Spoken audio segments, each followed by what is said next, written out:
जय हिंद साथियों, मैं हूं पवन कुमार शर्मा। स्वागत करता हूं आप सभी का आपके अपने YouTube चैनल तनीषा क्लासेस के ऊपर। दोस्तों, हम लोकगीतों की श्रृंखला के लेकर आगे चल रहे थे और लोकगीतों के अंदर हमने बात करी थी लीलगर, उसके बाद पाला, उसके बाद भरभुटिया, उसके बाद में जो है कि पड़ियारी, पपैया, कागा कुरजा और जो है कि जोरावा पावना और जो है कि इंडोनी। इन सभी लोकगीतों के साथ में दोस्तों अपन आगे बात करते हैं। और जो आगे वाला लोकगीत है उसका नाम है दोस्तों, बहुत ही प्रसिद्ध गीत है दोस्तों, जिसका नाम है ढोला मारू। ढोला मारू दोस्तों, ढोला मारू, ढोला मारू, ढोला मारू दोस्तों लोकगीत है। बात करते हैं दोस्तों ढोला मारू लोकगीत की। कौन था ढोला, कौन थी मारू दोस्तों, इसके बारे में थोड़ी सी अपन बात करते हैं, चर्चा करते हैं। दोस्तों ढोला था नरवर एमपी का राजकुमार दोस्तों, नरवर एमपी का राजकुमार था ढोला। और मारू थी दोस्तों कुंगलगढ़ बीकानेर की राजकुमारी। दोस्तों इतने दूर के थे, मतलब एक मालवा में है और एक जो है राजस्थान में है, राजस्थान में उत्तरी राजस्थान में। इन दोनों का मेल मिलाप कैसे हुआ दोस्तों, आपने बहुत ही चर्चित कहानी है दोस्तों, थोड़ा बहुत सुना ही होगा इनके बारे में। दोस्तों क्या होता है अपने राजस्थान के अंदर कि एक कहावत है, वो सुनी है आपने कि तीजो तनियो आठवों काल, मतलब कि राजस्थान के अंदर हर 3 साल के अंदर अकाल पड़ता है और अर्धकाल पड़ता है हर 3 साल के अंदर, और 8 साल के अंदर पूर्ण काल पड़ता है दोस्तों। तो अब क्या है दोस्तों, वैसे ही अपने राजस्थान में बारिश कम होती है और मारवाड़ साइड में तो वैसे भी बहुत बहुत बहुत कम बारिश होती है। तो बात क्या हुई दोस्तों की कुंभलगढ़ जो बीकानेर की राजकुमारी थी मारू, जिसके पिता और उनकी माता तीनों मिलकर के मालवा की तरफ चले जाते हैं। क्यों जाते हैं मालवा की तरफ? क्योंकि दोस्तों जब बारिश होगी नहीं, अपन तो कैसे भी करके सरवाइव कर लेंगे, अपने को अनाज मिल जाएगा, पानी मिल जाएगा, लेकिन जानवर बहुत होते थे पहले दोस्तों।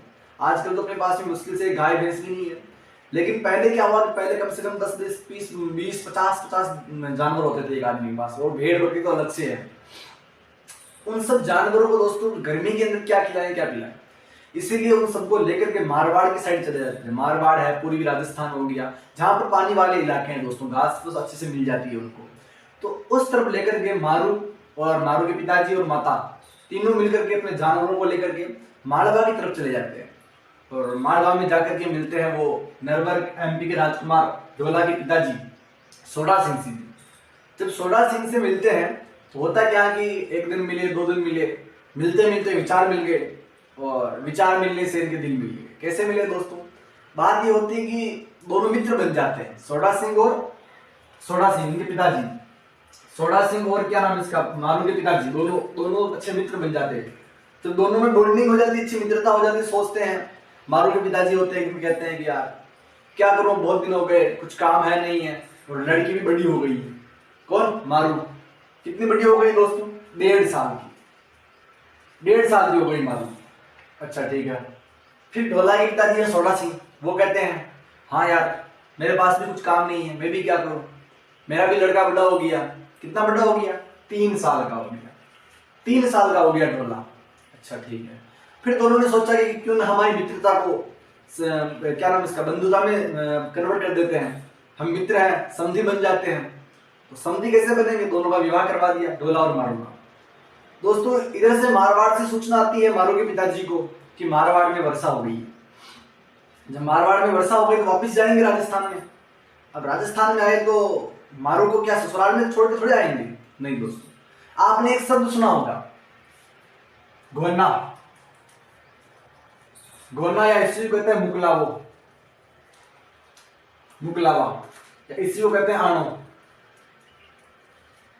घोना, मुकलावा या आणो क्या होता दोस्तों कि लड़की की शादी के बाद में प्रथम बार ससुराल की तरफ से लड़की को लेने के लिए आएंगे, उसको कहते हैं दोस्तों आणो, घोना या मुकलावा। पहले क्या होता दोस्तों, बाल विवाह बहुत ज्यादा होते थे, और बाल विवाह बहुत ज्यादा होते थे तो उस समय लड़की को बहुत शादी होती तो उसको ससुराल में रखेंगे नहीं। लगभग उसकी उम्र 17 18 20 साल की हो जाएगी तब उसको वापस ससुराल वाले मतलब दूल्हा दुल्हन को लेने के लिए आएगा। उसको कहते थे शादी के बाद में प्रथम बार ससुराल भेजना, उसी को कहते हैं आणो, गोवर, घोना या मुकलावा। तब उसको भेजेंगे। तो इस बार मारू जो है उनके साथ चली जाती है, मारू के पिताजी के साथ में बीकानेर आ जाती है वापिस। अब क्या होता दोस्तों कि 2-3 साल बाद में सोडा सिंह की मृत्यु हो जाती है दोस्तों। अब सोडा सिंह की मृत्यु हो गई तो उसको ढोला को बताने वाला कोई नहीं रहा कि उसका विवाह हो गया, और किसी ने बताया भी नहीं। दोस्तों इधर मारू को पता था कि मारू का विवाह ढोला के साथ में हो गया, जो नरवर एमपी का राजकुमार है। मारू को सब कुछ पता था दोस्तों, लेकिन ढोला को कुछ भी पता नहीं है। इधर ढोला की उम्र हो जाती है 17-18 साल, और ढोला का विवाह होता है दोस्तों मालवा की राजकुमारी, जिसका नाम था मालवण। मालवा की राजकुमारी मालवण के साथ में इसका ढोला का विवाह हो जाता है। और जब ढोला का विवाह मालवण के साथ में होता है, लेकिन मालवण को सब कुछ पता है। मालवण को पता है कि ढोला का विवाह हो रखा कुंभलगढ़ बीकानेर की राजकुमारी मारू के साथ में। इसको ये भी पता है कि इस बात का मारू को पता है कि ढोला के साथ अपना विवाह हो रखा है, लेकिन ढोला को नहीं पता कि मारू के साथ में विवाह हो रखा है। सोचो दोस्तों, मालवण के सूत्र कितने मजबूत रहे होंगे उस टाइम भी। कितना कोई संदेश नहीं, नई सोशल मीडिया कुछ भी नहीं है। आज आप होते तो डायरेक्ट इंस्टा पे जाके डीपी चेक करोगे, क्या है क्या नहीं, आईडी खोलोगे। लेकिन ये क्या करेगी, इसने अपने सूत्रों के द्वारा पता लगा लिया कि ढोला का विवाह हो रखा है, कहाँ हो रखा है, क्या है क्या नहीं है, कब हुआ, तो सब कुछ इसको पता है। दोस्तों क्या होता है कि मारू इधर भी बड़ी हो गई है, मारू की भी उम्र हो गई, लगभग 1.5 साल छोटी थी इससे। तो जब मारू को याद आ रही है ढोला की, सब कुछ पता ही है इसको, तो मारू ने एक दिन अपनी माँ से कहा कि माँ मुझे भी ससुराल भेजो। अब इसकी माँ कहती है कि जब तक दूल्हा लेने के लिए नहीं आएगा, शादी के बाद में सबसे पहले लेने के लिए वो नहीं आएंगे, तब तक हम तेरे को ससुराल नहीं भेज सकते हैं। अब क्या करे मारू, अब कुछ कर भी नहीं सकती है। इसने दोस्तों क्या किया, फिर पत्र लिखा ढोला को। लेकिन इस बात का मालवण को पता था कि मारू कुछ ना कुछ करेगी, बहुत बहुत होशियार लड़की, ऐसे घर बैठने वाली नहीं है। मालवण ने क्या किया कि जो ढोला के डाक प्रभारी थे, डाक विभाग था, डाक विभाग के डाकाध्यक्ष को बुलाया। उनको बुला करके बोला कि भाई जो भी लेटर आए, कहाँ से, कुंभलगढ़ बीकानेर से, वो मेरा पर्सनल लेटर होगा। तुम्हारी अगर किसी ने भी ये लेटर महाराज को ले जाके देने की कोशिश की तो उसका अंजाम बहुत बुरा होगा। अब दोस्तों डाक प्रभारी क्या है, आज अपने एमएलए, अपने क्षेत्र के एमएलए का फोन आ जाए, आप टीचर बन जाओ, आपको कॉल आ जाए कि ये काम ऐसे नहीं ऐसे करो, और आपकी क्या मजाल है, आप कर दो कि नहीं, मैं आपकी बात नहीं मानूंगा। अगर आपने ऐसा कह दिया उस एमएलए को, शाम तक बाड़मेर दिखा देगा आपको दोस्तों। समझ रहे हो बात को, बहुत पावरफुल है। तो वैसे ही दोस्तों मालवण ने डाक प्रभारी को ऐसी सूचना दे दी। इधर से दोस्तों मारू कोई भी लेटर भेजती है तो ये डायरेक्ट मालवण के पास में आता है, और मालवण उस लेटर को जला देती है। अब दोस्तों एक लेटर भेज दिया, 2, 3, 4, 8, 10, 12 और 13 लेटर भेज दिए दोस्तों मारू ने, एक का भी रिप्लाई नहीं आता। फिर एक दिन क्या होता दोस्तों, बारिश हो रही है, सावन का महीना है, मारू जो है कि छत पे जाकर बैठ जाती है, पास में वृक्ष है और मंद मंद बारिश हो रही है। मालवण जो कि मारू जो कि रो रही है और रोते रोते गाना गा रही है, अब तो सावन भी आ गया है, ढोला तू भी आजा लेने को, परदेसी जल्दी आजा सावन बीतियो जाए, ऐसे गीत गा रही थी दोस्तों मारू। अब जब गीत गा रही तो वहां से उस महल के पास ही, महल की छत पे बैठी थी, महल के छत के पास से दोस्तों गुजर रहे थे ढाडी, ढाडी जाति के दोस्तों लोग गुजर रहे थे। ढाडी जाति जो कि दोस्तों संगीत से बहुत प्रेम करती है, बहुत संगीत से बहुत ज्यादा लगाव है दोस्तों इनका, और संगीत से काफी प्रेम करती है। जब ढाडी जाति के लोग वहां से गुजर रहे थे, उन्होंने इस गीत को सुना और देखा कि कौन है महिला, कौन है वो कन्या जो रो रही है, बिलख रही है। तो ये ढाडी जाति के लोग मारू के पास में आते हैं, मारू से पूछते क्या हुआ। मारू ने सारा वृतांत क्या सुना दिया, ऐसी ऐसी बात है, अगर आप मेरी कुछ हेल्प करना चाहते हो तो मेरा संदेश लेकर के ढोला के पास में जाओ जो नरवर एमपी का राजकुमार है। इन्होंने सोचा ठीक है। ढाडी जाति के लोगों ने कहा कि अब वहीं से उन्होंने यूटर्न ले लिया। वो पहले गए मालवा, मालवा जाने के बाद में ढोला से मिले, ढोला से मिलने के बाद में सारी बात सुनाई इन्होंने और कहा कि भाई ऐसी ऐसी बात है। ढोला ने कहा कि मुझे अब तक कोई लेटर नहीं मिला। तो उन्होंने कहा कि आपके डाक प्रभारी से पूछो किसके पास है लेटर आपके। तो डाक प्रभारी को पूछा गया, थोड़ा और जोर धमकाया गया उनको। तो उन्होंने कहा कि भाई हाँ सही बात है, लेटर आए थे और सारे लेटर हमने मालवण महारानी को दे दिया। मालवण से पूछा तूने ऐसा क्यों किया। मालवण ने कहा कि भाई मैं नहीं चाहती कि मारू यहाँ पे आए। फिर दोस्तों ढोला ने कहा कि मैं जाऊंगा कुंभलगढ़ बीकानेर, मारू को लेने के लिए। मालवण ने बहुत रोका उसको, महालवण ने जाने नहीं दिया, महालवण ने यहां तक उसको बांध दिया। तो जैसे ही रात होती है महालवण सोती है और ढोला जो है कि माल रस्सी को खोल खुला के पुंगलगढ़ बीकानेर को चला जाता है। अब दोस्तों मारू को लेकर के आ जाता है और दोनों अच्छे से अपने जीवन को यापन करते हैं। अब मालवण क्या करे, दोनों मिल गए, अच्छे से चल रहा है। ऊंट लेकर गया था दोस्तों, कौन? ढोला। किसके लिए? मारू के लिए। कहाँ? पुंगलगढ़ बीकानेर। तो दोस्तों जितने भी ऊंट पर बैठे महिला और पुरुष की जितनी भी आप पेंटिंग्स देखते हो, चित्र देखते हो, वो सब ढोला मारू से संबंधित होते हैं दोस्तों। और अत्यधिक सर्वाधिक जो चित्र बने हैं ढोला मारू के वो जोधपुर शैली में बने हैं दोस्तों। कौन सी शैली में? जोधपुर शैली में। तो ये थे दोस्तों ढोला मारू की प्रेम कहानी। अब दोस्तों इसके अंदर क्या होता है?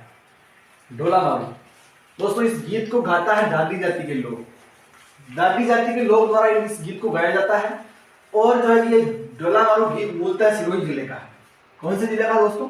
सिरोही। सिरोही जिले का दोस्तों ये मूलतः गीत है, सिरोही जिला। और गाता कौन है दोस्तों? ढाडी जाति के लोग,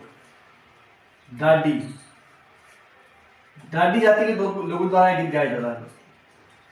विवाह के समय ढोला और मारू का जब विवाह हुआ था उस समय विवाह के समय ढोला की आयु थी, ढोला की आयु तो थी 3 वर्ष और मारू की आयु थी, मारू की आयु थी 1.5 वर्ष, 1.5 वर्ष।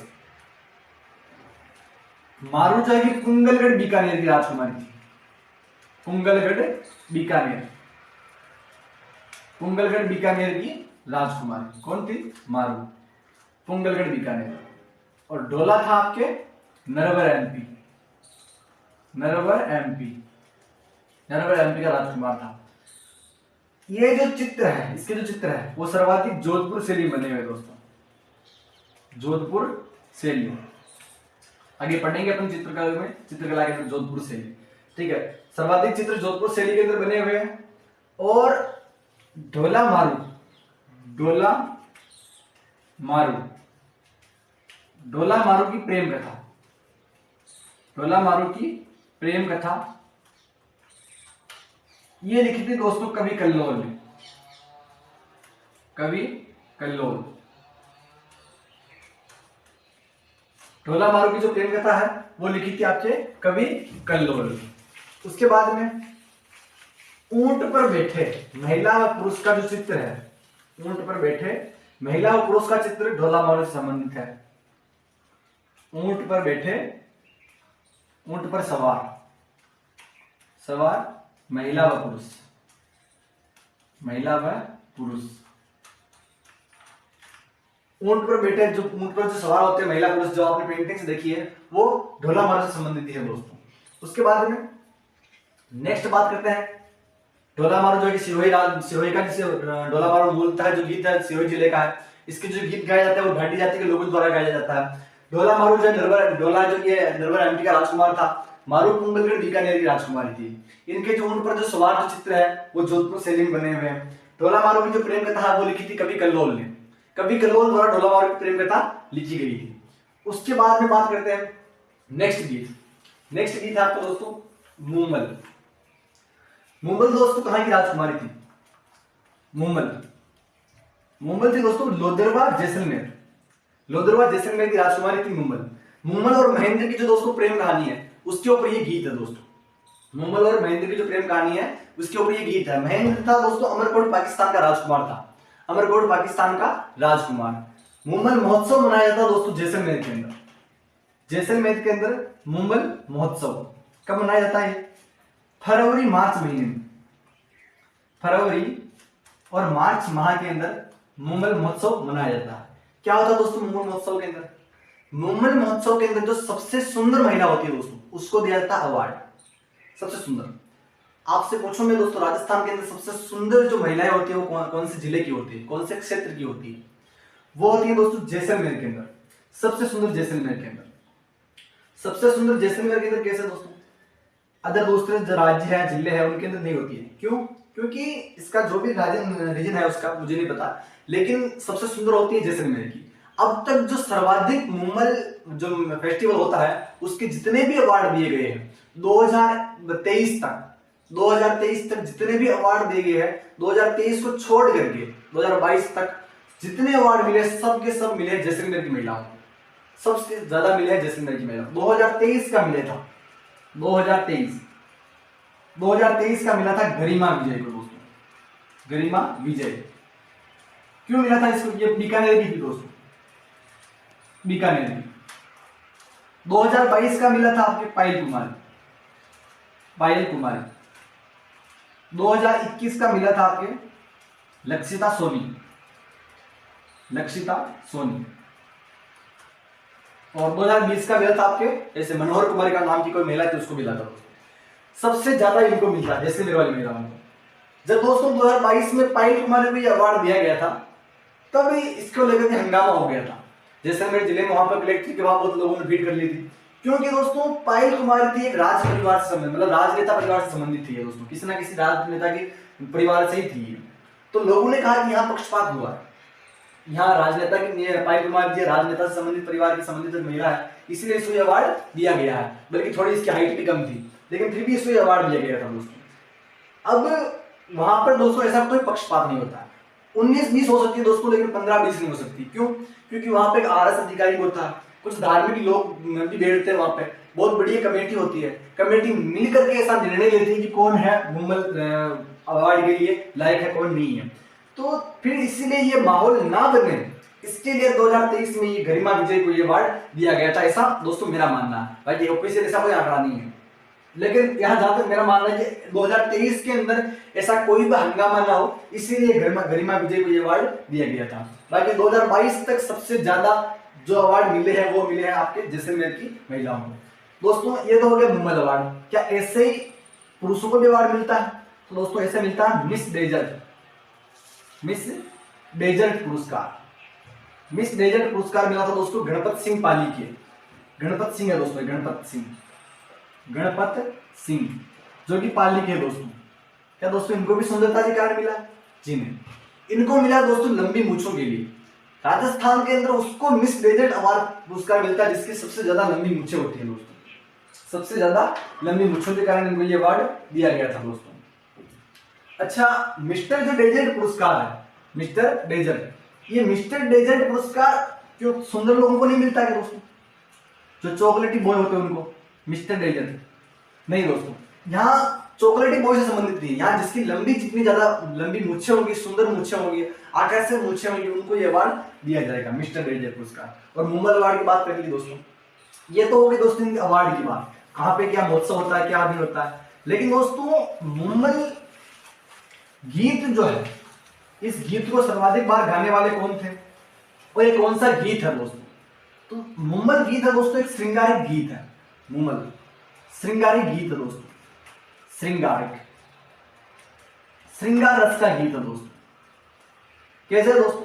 इसके अंदर मुम्बल की सुंदरता का वर्णन किया गया दोस्तों। मुम्बल गीत के अंदर मुम्बल की सुंदरता का वर्णन किया गया। और अपन ने पहले भी बताया था कि जहां सुंदरता का वर्णन, चाहे महिला हो चाहे पुरुष हो, जहां सुंदरता का वर्णन हो वो कौन सा? श्रृंगारिक गीत होगा, श्रृंगार रस का गीत होगा। अच्छा ठीक है, ये तो हो गई। अब इस गीत को सर्वाधिक बार किसने गाया था दोस्तों? एक बहुत ही अच्छे कलाकार है जिनका नाम है दापू का भाटली, दापू का भाटली, दापू का भाटली। दोस्तों दापू का भाटली एक अच्छे, जो कि कामाख्या वाद्य बजाते हैं दोस्तों। और दापू का भाटली जो है ये दोस्तों गढ़सीसर झील जैसलमेर के अंदर, गढ़सीसर झील है जैसलमेर के अंदर, वहां बैठ करके गढ़सीसर झील के पास में बैठ करके जो भी आता था उसको मुम्बल गीत सुनाते थे दोस्तों। कभी स्कूल नहीं गए दापू का भाटली दोस्तों, कभी जीवन में कभी स्कूल नहीं गए, लेकिन इनको कितनी 18 तो भाषाओं को ज्ञान था दोस्तों, 18 भाषाएं आती थी इनको। और 22 से भी अधिक देशों में जाकर के ये गीत गा करके आ गए मुम्बल गीत दोस्तों। 22 तो देश और 18 भाषाएं, बल्कि कभी जिंदगी में स्कूल देखा ही नहीं दोस्तों, कभी स्कूल नहीं देखा। जो भी कोई मान लो विदेशी आदमी आता था वो गढ़सीसर झील के पास में जाएगा जैसलमेर के अंदर, वहां जाकर ये बैठेगा इनके पास में, ये बोलेंगे वो विदेशी आदमी बोलेगा हमें चाइनीज भाषा के अंदर गीत सुनाओ, वो चाइनीज में सुना देंगे। वो बोलेंगे इंग्लिश में सुनाओ, इंग्लिश में सुना देंगे। वो बोलेंगे बंगाली में सुनाओ, बंगाली में सुना देंगे। तमिलनाडु में सुनाओ, तमिल में सुना देंगे। तेलुगु में, तेलुगु में। गुजराती, मराठी, उर्दू, जो भाषा इनको आएगी उसमें सुना देंगे दोस्तों, चाहे कोई सा भी आदमी हो। ऐसा ही उन्होंने 22 देशों के अंदर जाके ये अपना गीत सुनाया दोस्तों। उसके बाद में ये जो सबसे ज्यादा जिस वाद्य यंत्र को बजाते थे वो तो कामायचा। कामायचा वाद्य यंत्र के दोस्तों गायक कलाकार थे। कामायचा वाद्य यंत्र जो बजाते थे दोस्तों, और कौन सी शैली में गाता थे? मांगणियार, मांगणियार शैली दोस्तों, मांगणियार, मांगणियार शैली के दोस्तों ये गीत गाते थे। मांगणियार शैली,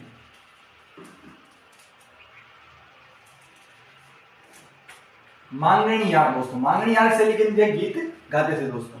अब बात करते हैं मांगणियार शैली के बाद में दोस्तों। मुंबई जो गीत है किसने गाया था? दापुगा बाटली ने। कौन सी, जिनके पास में गणशिस्तर, कौन सा वाद्य यंत्र? कामायचा।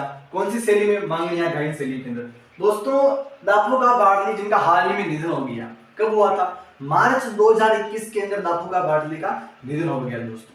अच्छा ठीक है, कब हुआ? मार्च 2000। करंट के अंदर से प्रश्न आ सकता है दोस्तों, मार्च 2021, मार्च 2021 के अंदर दापुगा बाटली जी का देहांत, स्वर्गवास हो गया दोस्तों। मुझे उम्मीद है दोस्तों कि दापुगा बाटली से जरूर कोई ना कोई एक प्रश्न जरूर आएगा। क्यों आएगा दोस्तों? क्योंकि बहुत ही महान कलाकार थे दोस्तों, और महान कलाकार थे इसलिए इनका प्रश्न आना स्वाभाविक है दोस्तों। अब बात करते हैं दोस्तों, कुछ वापस एक बार से बात कर लेते हैं, मुंबल गीत से संबंधित बात कर लेते हैं दोस्तों। पहले मैंने बताया था मुंबल जो गीत है सर्वप्रथम इसको गाया था, मतलब दापुगा बाटली ने गाया था। दापुगा बाटली जो कि गढ़शिसर जैसलमेर के निवासी थे, वहीं बैठ के मतलब गीत गाया करते थे। उनको 18 से अधिक भाषाओं का ज्ञान था, 22 देशों से अधिक वहां जाके गीत गा चुके हैं। मार्च 2021 के अंदर हाल ही में इनका निधन हो गया। दापुगा बाटली जो कामायचा वाद्य यंत्र बजाते थे, कौन सी शैली में यह गीत गाया था? मांगणियार शैली के अंदर गाया था दोस्तों। मुंबल कहाँ की राजकुमारी थी? मुंबल लोधरवा जैसलमेर की राजकुमारी थी। महेंद्र कहाँ का राजकुमार था दोस्तों? महेंद्र अमरकोट पाकिस्तान का राजकुमार था दोस्तों। महेंद्र मुंबई से जब मिलने के लिए आता था अमरकोट से लोधरवा, तब दोस्तों 45 से 50 किलोमीटर की दूरी तय करके आता था। और एक रात में, आज जैसे शाम होगी वहां से अमरकोट से निकलेगा और सुबह होते होते वापस अमरकोट पहुंच जाएगा मुंबई से मिल करके दोस्तों।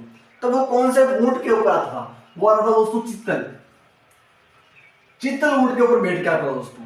और जब इसके मुंबई की महेंद्र की जो रानियां थी और उनकी माता थी, उनको पता चला कि ये मुंबई से मिलने के लिए लोधरवा जाता है, तो इस चित्तल को जहर दे दिया दोस्तों। क्या दे दिया? जहर। और जहर देने के बाद में जो जिस ऊंट ने, ये तो ऊंट था दोस्तों, और उसके बाद में जिस ऊंट ने पे था उसका नाम था दोस्तों आंगी। आंगी। अभी ये स्टोरी है बहुत बड़ी, अभी सुनाऊंगा तो बहुत 20 मिनट इसके अंदर हो जाएंगे दोस्तों। इसलिए जिस ऊंटनी पे आता था उसका नाम था आंगी, और जिस ऊंट पे था उसका नाम था चित्तल। ठीक है दोस्तों।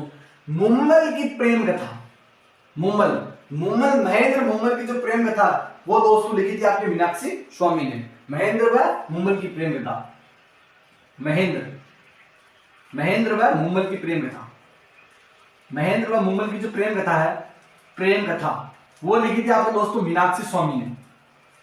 मीनाक्षी स्वामी दोस्तों, मीनाक्षी स्वामी। मुंबल और महेंद्र की जो प्रेम कथा वो लिखी थी आपके मीनाक्षी स्वामी ने। और केवल मुंबल दोस्तों, केवल मुंबल पुस्तक की जो रचयिता है, मुंबल पुस्तक की रचयिता वो है दोस्तों रानी लक्ष्मी कुमारी चुंडावत। लक्ष्मी कुमारी चुंडावत ने दोस्तों आपके मुंबल पुस्तक लिखी थी। और जो महेंद्र मुंबल की प्रेम कथा वो लिखी थी आपके मीनाक्षी स्वामी ने। और मुंबल के ऊंट का नाम था चित्तल, मुंबल के ऊंटनी का नाम था महेंद्र के ऊंट का नाम था चित्तल, और महेंद्र की ऊंटनी का नाम था दोस्तों आंगी।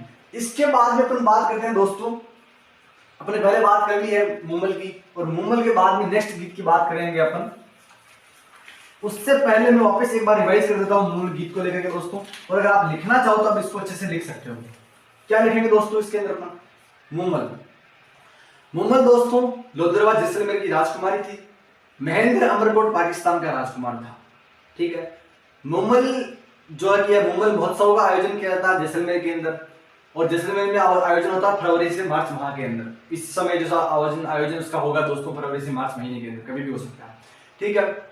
उसके बाद में मुंबई जो है कि लोदरवा हो गई, जिसमें राजकुमारी हो गई। महेंद्र के ऊंट का नाम था चित्तल और ऊंटने का नाम था अंगी। ऊंटने का नाम इसे पूछा जाता नहीं है, लेकिन फिर भी अगर ऊंट का पूछ सकता है तो ऊंटने का पूछने में उसको कोई हर्ज नहीं होगा। तो ऊंटने का नाम था अंगी। महेंद्र व मुम्मल की प्रेम कथा जो लिखी थी मीनाक्षी स्वामी ने लिखी थी। मुम्मल पुस्तक की रचयिता था लक्ष्मी कुमारी चुंडावत। और मिस्टर डेजर्ट पुरस्कार दिया गया 2023 का लक्ष्मण गणपत सिंह पाली को।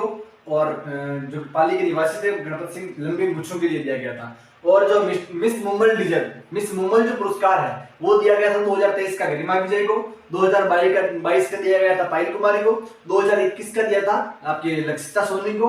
और यहीं तक बस याद रख लेना। 2020 का वैसे आपका एक मनिहारी जो नाम की महिला थी उनको दिया गया था। उसके बाद में बात करते हैं मुंबल की, यहाँ तक बात करी थी अपन ने। और मुंबल के बाद में अपन बात करते हैं आगे नेक्स्ट गीत की, जिसका नाम है गोरबंद। गोरबंद दोस्तों ये भी एक श्रृंगारिक गीत है दोस्तों।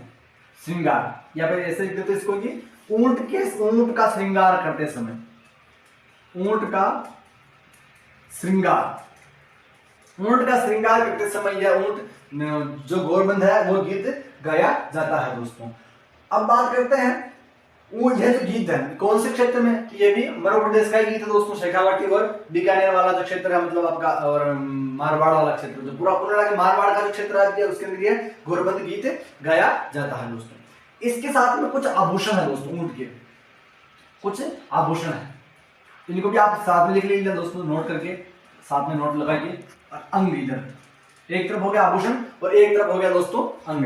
कौन कौन से आभूषण है, कौन कौन से अंग में पहने जाते हैं उसके अपन बात कर लेते हैं दोस्तों। अपन बात करेंगे दोस्तों फर्स्ट में नाक से।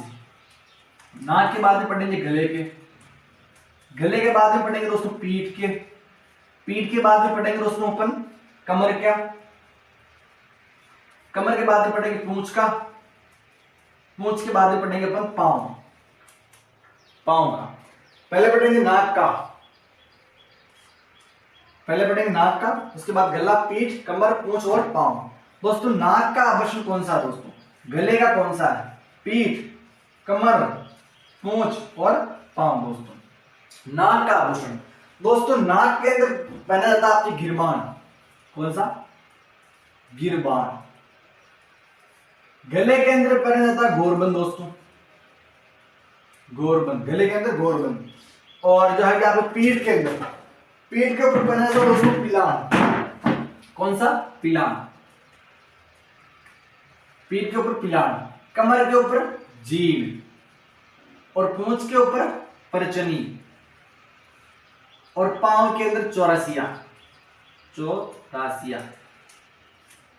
ठीक है दोस्तों, पांव के ऊपर चौरासिया, गले के ऊपर गोरबंद, नाक के ऊपर गिरबान, पीठ के ऊपर पिलान, कमर के ऊपर जीभ, पूंछ के ऊपर परचनी और पांव के ऊपर चौरासिया। दोस्तों ये ऊंट से संबंधित आभूषण दोस्तों, अगर आप चाहो तो इसके साथ में लिख सकते हो नोट करके, बहुत ही इंपॉर्टेंट है दोस्तों। अब बात करते हैं घोरबंद की। घोरबंद जो ऊंट का जो गला, ऊंट का श्रृंगार किया था उस समय यह गीत गाया जाता है दोस्तों। इसके बाद में नेक्स्ट बात करते हैं अपन पीपली गीत। कौन सा दोस्तों, पीपली। वैसे दोस्तों पीपली गीत को अपन ऋतुओं से संबंधित गीत पढ़ेंगे तब पढ़ लेंगे, वैसे ऋतुओं का ही गीत है वो। उसके बाद अपन नेक्स्ट बात करते हैं पीपली गीत के बाद में कलाल व दारूडी। कलाल, कलाल गीत दोस्तों, कलाल व दारूडी। वैसे दारूडी, इसके साथ में एक और गीत लिख लो आप दोस्तों, मोरडी, मारूडी, मारूडी, मारूडी। दोस्तों कलाल गीत, जब दोस्तों शराब या मदिरा के क्रेता व विक्रेता, शराब के क्रेता व विक्रेता के मध्य वाद विवाद होता दोस्तों, तब यह गीत गाया था। कौन सा, कलाल गीत दोस्तों। कलाल गीत जब वाद विवाद होता है, कैसा वाद विवाद, कि तूने पहले के पैसे, कलाली होती है वो बोलती है कि तूने पहले के पैसे नहीं दिए अभी तक और कहां से दे दूं, तो वह पुरुष कहता है आज तो होली है, आज तो बिल्कुल चाहिए। तो यह है कलाल गीत संबंध दोस्तों। दारूडी, दारूडी गीत दोस्तों जब मेहमानों को, पश्चिमी राजस्थान के अंदर जब मेहमानों को विशेष अवसरों के ऊपर जब मेहमानों को दारू परोसी जाती है तब यह गीत गाया जाता है। कौन सा गीत दोस्तों, यो दारू दाखारो इन पीवण वालो छेल भवर लाखारो, कि ये दारू दाखारो इन पीवण वालो छेड़ बबर लाखारो, तब यह गीत गाया जाता। कौन सा? दारूडी, मारूडी। यह दोस्तों शराब पीने के बाद में यह गीत गाया जाता। कौन सा? मारूडी। शराब पीने के बाद में मारूडी, परोसते समय दारूडी, और वाद लेने के समय, क्रेता विक्रेता के मध्य वाद विवाद जो होता है उसको कहते हैं कड़ाल गीत। ठीक है, इसी के साथ में दोस्तों आपके जो क्षेत्रीय लोकगीत के अंदर पहली जो यूनिट है मरु प्रदेश के लोकगीत, उनका हो जाता है समापन। दोस्तों मरु प्रदेश के जो लोकगीत है उनका होता है समापन। दोस्तों एक बार शुरू से बात कर लेते हैं अपन कौन कौन से गीत पढ़े हैं और कैसे पढ़े हैं। दोस्तों सबसे पहले अपन ने पढ़ा था दोस्तों लीलगर। सबसे पहले अपन ने पढ़ा था दोस्तों, एक बार वापस हेडिंग डाल देता हूं, मरु प्रदेश के लोकगीत। मरु प्रदेश, मरु प्रदेश। दोस्तों सबसे पहले अपन ने पढ़ा था दोस्तों, सबसे पहला गीत था लीलगर, लीलगर। उसके बाद अपन ने पढ़ा था दोस्तों पाला, पाला। उसके बाद अपन ने पढ़ा था भरभूटिया, भरभूटिया। उसके बाद अपन ने पढ़ा था दोस्तों पपैया, पपैया। उसके बाद अपन ने पढ़ा था पणिहारी, पणिहारी। पणिहारी के बाद अपन ने पढ़ा था दोस्तों कागा, कागा कुर्जा, कागा कुर्जा और जोरावा, जोरावा और पावना। दोस्तों ये चारों में लिखा था, चारों मरु प्रदेश के विरह गीत है। उसके बाद मैंने पढ़ा था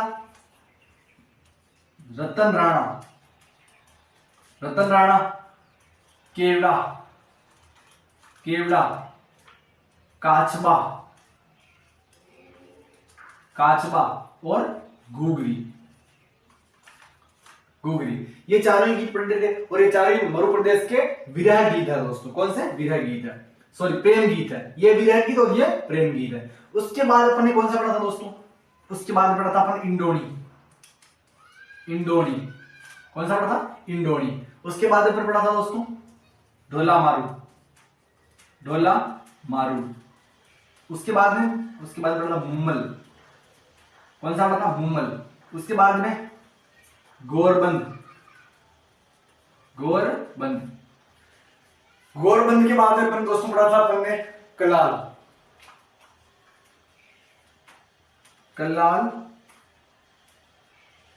दारूडी और मारूडी, कलाल, दारूडी और मारूडी। इन सब गीतों को पढ़ने के बाद में दोस्तों अपने मरु प्रदेश के लोक गीतों का हो जाता है यहाँ पे समापन।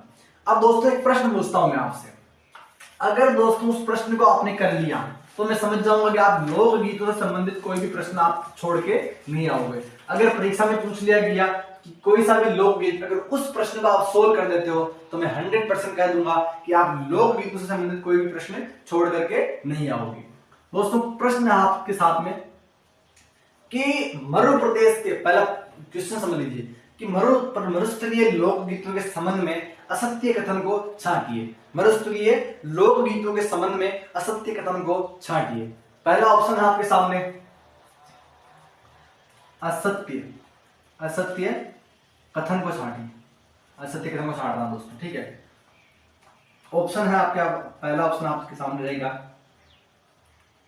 कि मरुस्थल के लोकगीत, अधिकांश लोकगीत है, या फिर ऐसे बोल सकते हैं मरुस्थलीय लोकगीत श्रृंगार रस, मरुस्थल के लोकगीतों में श्रृंगार रस व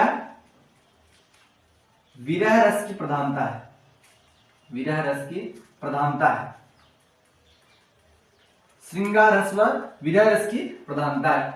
पहला ऑप्शन ये हो गया। सेकंड ऑप्शन कि अधिकांश, अधिकांश, अधिकांश मरु गीत या मरुस्थलीय गीत युगल गीत है, युगल गीत है, अधिकांश मरु गीत युगल गीत है। थर्ड ऑप्शन है आपका मरु गीत या मरु प्रदेश के लोकगीत लंबे स्वर, लंबे स्वर व उच्च ध्वनि, लंबे स्वर व उच्च ध्वनि में गाए जाते हैं। चौथा ऑप्शन आ गया कि मरु प्रदेश के लोकगीतों में प्रकृति का,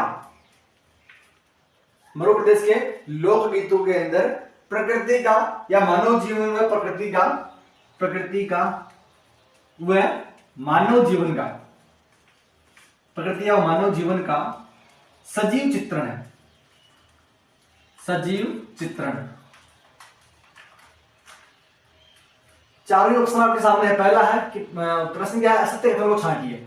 पहला ऑप्शन है कि मध्य प्रदेश के लोकगीतों में श्रृंगार रस व विरह रस की प्रधानता है। श्रृंगार रस मतलब कि सुंदरता का बखान, महिला और पुरुष या किसी भी अन्य जीव जंतु का श्रृंगार के बारे में, कितनी वो सुंदर कितना, उसके बारे में इसका प्रधान रस है। और ये विरह रस, विरह रस का मतलब मैंने आपको शुरू से बताया था कि जो किसी की याद में गाए जाते हैं। स्वाभाविक से दोस्तों याद में गाए जाएंगे, क्योंकि जो राजस्थान के अधिकांश लोग, जो पुरुष जो है वो बाहर भी रहते हैं, प्रदेश के अंदर रहते हैं, और महिला यहाँ पे रहती है। तो श्रृंगार रस व विरह रस की प्रधानता है। सेकेंड ऑप्शन है दोस्तों की मध्य प्रदेश के अधिकांश लोकगीत युगल गीत है। मध्य प्रदेश के अधिकांश लोकगीत युगल गीत। युगल गीत का मतलब क्या होगा कि वह गीत जो पति पत्नी साथ में मिल करके, मतलब जोड़े में वह जो गीत गाए जाते हैं उनको बोलते हैं युगल गीत। और एकल गीत मतलब अकेली महिला, अकेला पुरुष, वो जो गीत गाते हैं उसको बोलते हैं एकल गीत। और युगल गीत मतलब जो जोड़े में गाए जाते हैं। ठीक बात है। फिर बोला कि मध्य प्रदेश के लोकगीत लंबे स्वर व उच्च ध्वनि में गाए जाते हैं। लंबे स्वर व उच्च ध्वनि में मतलब, लंबे स्वर उच्च ध्वनि का मतलब क्या हो गया, आराम से लंबी जोर से एक तरफ कान का हाथ लगा के दूसरा हाथ को उठा के दे, मतलब कि लंबा स्वर गाया जाएगा उसमें। और फोर्थ है कि प्रकृति व मानव जीवन का सजीव चित्रण है। मतलब प्रकृति का और मानव जीवन का सजीव चित्रण, मतलब जो उस तरीके से उस गीत को गाया गया है कि उसके अंदर प्रकृति ऐसा लगता है कि हाँ वास्तव में ऐसा ही है। ठीक है। और मानव जीवन का मतलब जिसके अंदर मानव जीवन से हम रूबरू हो जाए दोस्तों, जिस गीत के अंदर, उसको कहते हैं सजीव चित्रण। तो कौन सा, मतलब इसके अंदर कौन सा प्रश्न जो ऑप्शन है वो कौन सा गलत है दोस्तों? प्रश्न है आपका असत्य कथन को छांटिए। असत्य कथन को छांटिए। मैं चाहता हूं कि दोस्तों इस बात का जवाब आप केवल और केवल कमेंट बॉक्स में दे दोस्तों, कमेंट बॉक्स में इसका जवाब दे। उसके बाद में जिसको नहीं आएगा मैं अगला सेशन होगा उसके अंदर आपको बता दूंगा। तो इसी के साथ में दोस्तों अपने मध्य प्रदेश की लोकगीतों का यहाँ पर समापन होता है। और अपन नेक्स्ट बात करेंगे अगली क्लास के अंदर क्षेत्रीय लोकगीत या पर्वतीय क्षेत्र के लोकगीतों के बारे में। ठीक है दोस्तों, जय हिंद, जय भारत, धन्यवाद।